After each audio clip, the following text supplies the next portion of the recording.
سب ایک بار درود پاک پڑھ لیجئے۔ بسم اللہ الرحمن الرحیم۔ السلام علیکم ورحمۃ اللہ وبرکاتہ۔ مولائے کائنات حضرت مولا علی کرم اللہ وجہہ نے اپنے خادم سے ایک مرتبہ ارشاد فرمایا، تمہیں خاندان نبوت کی لاڈلی شہزادی خاتون جنت فاطمہ زہرا رضی اللہ تعالیٰ عنہ کا واقعہ نہ سناؤں؟ عرض کیا، ضرور، ارشاد فرمائیے۔ فرمایا، چکی پیسنے کی وجہ سے ہاتھوں میں گٹھے پڑ گئے تھے، پانی کی مشک بھی خود ہی اٹھا کر لاتی تھیں، جس سے سینے پر رسی کے نشانات بن گئے تھے۔ نیز جھاڑو نکالنے کی وجہ سے کپڑے بھی گرد آلود ہو جایا کرتے تھے۔ ایک بار تاجدار مدینہ صلی اللہ تعالیٰ علیہ وآلہ وسلم کی خدمت میں کچھ لونڈی غلام آئے۔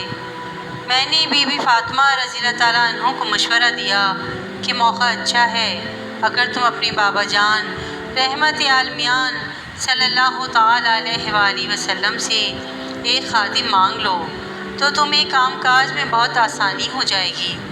چنانچہ وہ حاضر ہوئیں، لیکن لوگوں کی بھیڑ بھاڑ کی وجہ سے بغیر بات چیت کیے لوٹ آئیں۔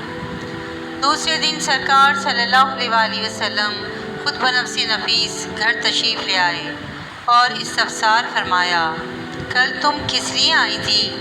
وہ خاموش رہیں۔ میں یعنی حضرت علی کرم اللہ وجہہ نے عرض کیا، سرکار صلی اللہ تعالیٰ علیہ وآلہ وسلم آپ کی شہزادی صاحبہ خود ہی چکی پیستی ہیں، پانی مشکیزہ میں بھر کے خود ہی لاتی ہیں، جس کی وجہ سے ہاتھوں اور سینے پر نشانات پڑ گئے ہیں، اور جھاڑو وغیرہ دینے کی وجہ سے کپڑے بھی گرد آلود ہو جاتے ہیں۔ کل چونکہ حضور کی خدمت بابرکت میں کچھ لونڈیاں اور غلام پیش ہوئے تھے، اس لیے میں نے ہی مشورہ دیا تھا کہ آپ سے ایک خادم مانگ لائیں جس سے تمہیں سہولت ہو جائے۔ سرکار ابد قرار صلی اللہ تعالیٰ علیہ وآلہ وسلم نے فرمایا، بیٹی فاطمہ، اللہ عز و جل سے ڈرتی رہو، فرائض کی پابندی کرنے کے ساتھ ساتھ گھر کا کام کاج بھی اپنے ہاتھوں ہی سے کرتی رہو، اور جب سونے کے لیے لیٹو تو سبحان اللہ الحمدللہ 33 بار اور اللہ اکبر 34 بار پڑھ لیا کرو، یہ تمہارے لیے خادم سے بہتر ہے۔ حضرت فاطمہ رضی اللہ تعالیٰ عنہ نے عرض کی، میں اللہ عز و جل اور اس کے رسول صلی اللہ علیہ وآلہ وسلم سے راضی ہوں۔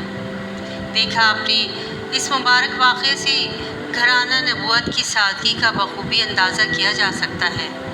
اللہ اللہ، شہزادی کونین سید فاطمہ الزہرا رضی اللہ تعالیٰ عنہ جنت کی عورتوں کی سردار ہونے کے باوجود اس قدر محنت و مشقت سے امور خانہ داری سر انجام دیتی کہ مقدس ہاتھوں اور سینہ مبارک پر نشانات پڑ جائیں، اور ایک ہماری اسلامی بہنیں ہیں کہ انہیں بن سنور کر گلیوں بازاروں میں پھرنے سے ہی فرصت نہیں۔ کیا ہماری اسلامی بہنیں اس ایمان افروز واقعے سے درس حاصل کریں گی؟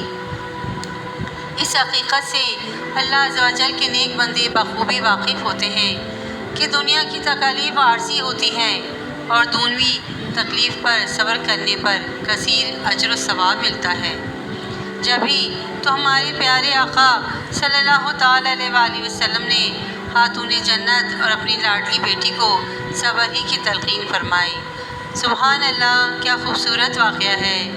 حضرت فاطمہ الزہرا رضی اللہ تعالیٰ عنہ کا واقعہ پسند آئے تو پلیز میرے چینل کو لائک اینڈ سبسکرائب ضرور کیجیے گا۔ جزاک اللہ خیراً کثیرا۔